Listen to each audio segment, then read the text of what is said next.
कुछ जगहें होती हैं जो सिर्फ ईंट और पत्थर से नहीं बनती, वो बनती हैं कहानियों से। और ये कहानियां धीरे धीरे उस जगह की पहचान बन जाती हैं।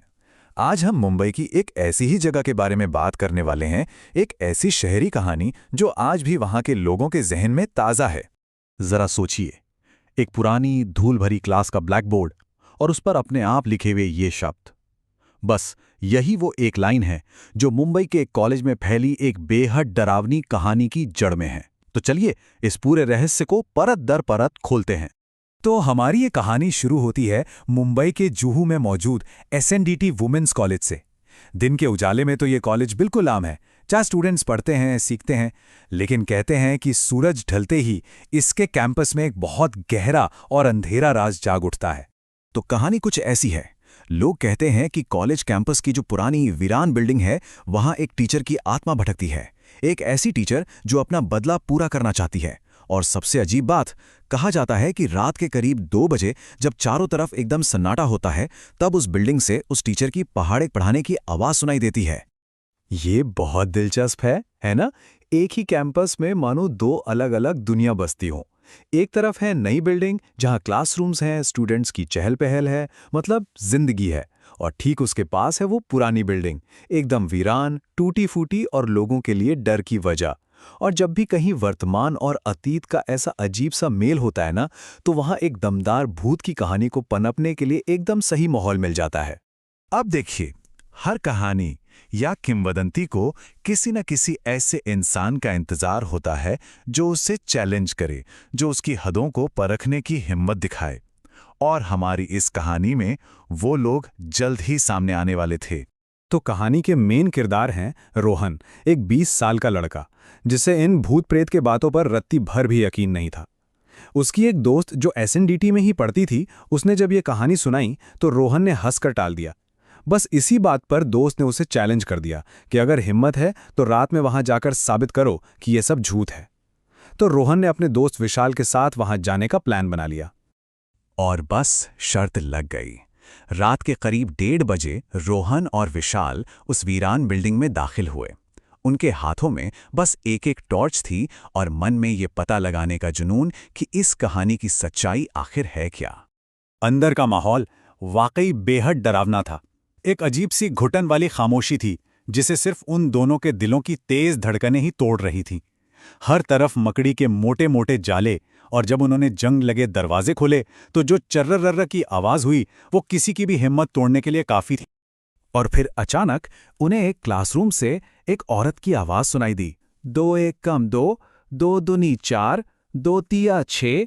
ये आवाज सुनते ही विशाल तो बुरी तरह से डर गया, लेकिन रोहन को अब भी यही लग रहा था कि कोई उनके साथ प्रैंक कर रहा है। वो हिम्मत करके उस क्लासरूम की तरफ बढ़े जहां से आवाज आ रही थी।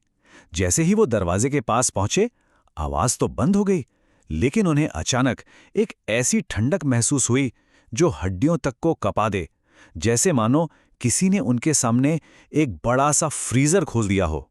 हवा में कुछ तो था जो नॉर्मल नहीं था। अब तक जो सिर्फ एक डरावना सा एडवेंचर था, वो अब एक आमने सामने के भयानक टकराव में बदलने वाला था। उनकी हिम्मत का इम्तिहान अब सीधे उस कहानी के असली सोर्स से होने वाला था। और फिर एक के बाद एक अजीब चीजें होने लगीं। पहले वही आवाज वापस आई, लेकिन इस बार गुस्से में। फिर एक जोरदार थप्पड़ की आवाज गूंजी, और उसके तुरंत बाद कई बच्चों के एक साथ चीख चीख कर रोने की आवाजें आने लगीं। और फिर जो हुआ उसने उनके होश उड़ा दिए। उनकी आंखों के सामने ब्लैक बोर्ड पर कुछ लिखने लगा। ये वो खौफनाक पैगाम था जिसने उनके मन में जो थोड़ा बहुत शक बचा था उसे भी पूरी तरह खत्म कर दिया। ये पढ़ते ही दोनों दोस्त वहां से अपनी जान बचाने के लिए बेतहाशा भागे। रोहन भागते भागते जैसे ही बिल्डिंग से बाहर पहुंचा, उसे एक खौफनाक बात का एहसास हुआ। विशाल उसके साथ नहीं था। उसने घबराकर पीछे मुड़कर देखा तो पहली मंजिल की खिड़की पर विशाल रो रहा था और शीशे को पीट रहा था। ऐसा लग रहा था जैसे वो अंदर फंस गया हो।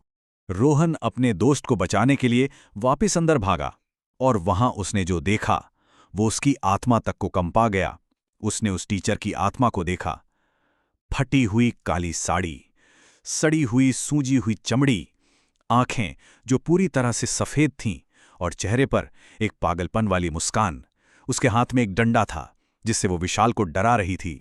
किसी तरह वो उस रात के खौफ से बचकर तो निकल आए, लेकिन जो हुआ उसका असर उन पर हमेशा के लिए रह गया।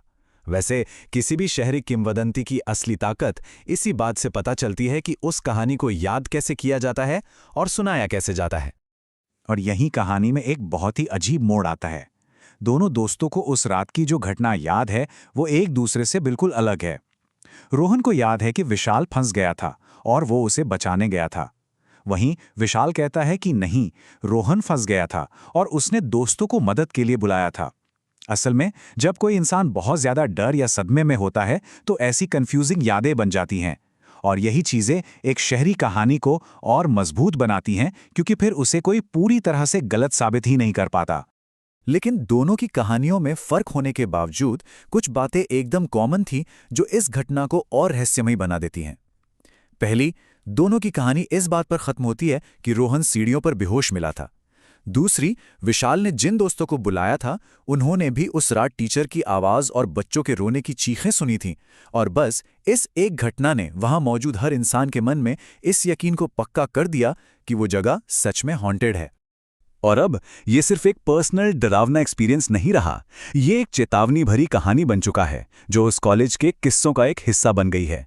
एक सीधी सीधी चेतावनी, आधी रात के बाद उस क्लासरूम के पास जाने की हिम्मत भी मत करना। तो आखिर में सवाल यही उठता है कि एक भूत की कहानी में ऐसी क्या ताकत होती है कि वो सालों साल, पीढ़ी दर पीढ़ी जिंदा रहती है? क्या वजह है कि ऐसी प्रेतवादित जगहों और अतीत के अनसुलझे किस्सों की कहानियां हमारी सोच पर इतनी मजबूत पकड़ बना लेती हैं?